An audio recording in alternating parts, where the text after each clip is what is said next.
Please welcome to the stage Samim Rostainajad, founder and CEO of GridOps. Hello, everyone. Wow. I am so excited to be here to talk to you guys about how we're solving the challenges of a very fragmented ground transportation industry and how we're bringing technology to Canadian bus operators so they can compete harder, keep more of their margins, and of course, just drive more smoothly. You see, in an optimal world, every bus operator really has one simple goal.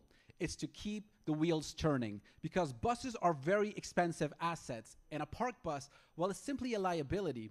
It's a bill. And what keeps a bus parked is this massive fragmentation that we have in this industry. I'll give you an example. We can have an operator that does, let's say, a morning shuttle run. They would use one software. They have an afternoon wedding party that they charter. They'd use a different software. They can have an evening bus tour to the Rockies. Again, it's another software. So operators are either opting to using 3 different systems that don't talk to each other to manage a single bus on a single day, or they choose to do it the old-fashioned way, manually on a piece of paper or a whiteboard with no technology.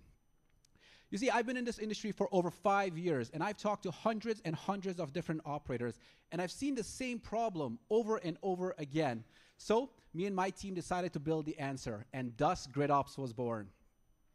Now, GridOps is one of the first systems that actually treats the bus as the source of truth, and we built the entire system around what the bus needs, where the bus needs to go, who needs to drive the bus, and how to fill the bus's seats, and of course, how to keep the wheels turning.